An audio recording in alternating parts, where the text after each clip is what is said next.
What's up, y'all? Welcome back to the Vanity Spells channel. So let's get into this word. Anytime somebody tries to do evil against you, they try to set you up or put you in something that had nothing to do with you, it's going to always backfire, especially if you are a chosen one. If you a child of God, God is not playing about you. Like, it don't matter how well they think to plan out, what they do, who they consult with, it's never going to work. Like, God is the all-knowing God. Like, you know, some things might work against other people that's not for God, but when you really for God, it's going to backfire every time. That's just what it is. And this literally dates back to 2 Chronicles 18 in the Bible. Like, God is not playing about his chosen people. Jehoshaphat was a king, right?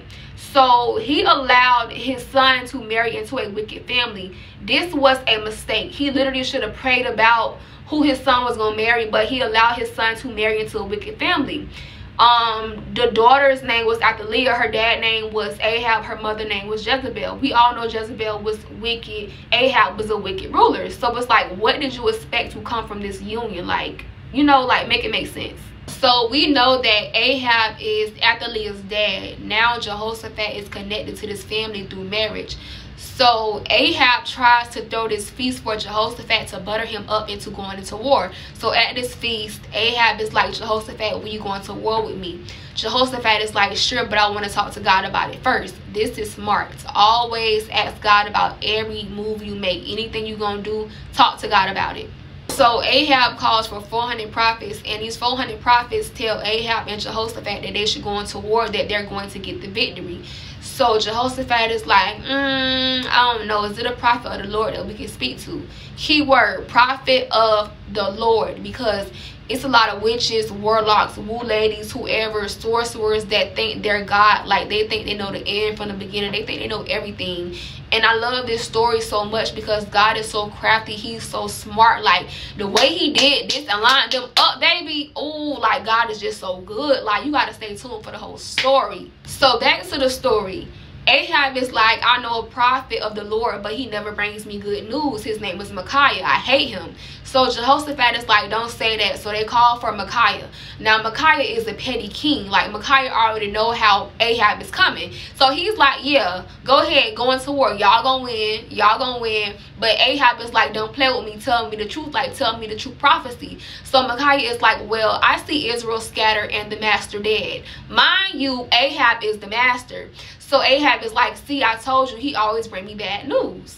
So Micaiah keeps prophesying. Micaiah is like, God asked heaven's armies who could tempt Ahab into going into war. A spirit told God, I will tempt Ahab into going into war. God say, how will you do it? The spirit say, I'm going to tell lies to 400 of his prophets. As so, the prophet said that he will get the victory. This was a lie that came from heaven. Like, God allowed this to happen. Mind you, Micaiah is telling Ahab God's game plan. Like, if you know that God is not messing with you, why would you not repent and stop what you're doing? Like, stop being wicked. This could have been a turning point for Ahab. So Ahab does not like what Micaiah got to say. Micaiah is thrown into prison, and Micaiah is still talking mess. He's like, mark my words, you done for. Like, if you don't be done for, that means God did not speak to me. So they still decide to go into war. So before they go into war, Ahab tells Jehoshaphat, I'm going to dress regular for the war, but you wear your royal robes. Now, what is a royal robe associated with? Kingdom, royalty, a master.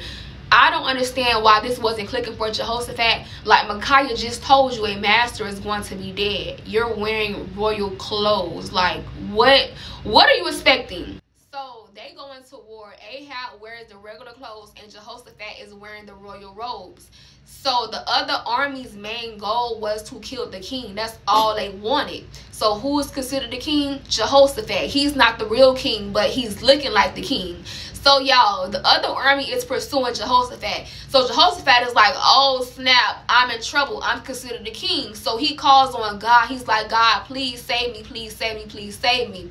So it just so happens that the other army realizes that this is not the king. Like, that's not him. So the other army stopped pursuing Jehoshaphat because they realized that's not the real king. They randomly shoot a bow towards Ahab and Jehoshaphat's army, and the bow randomly hits Ahab.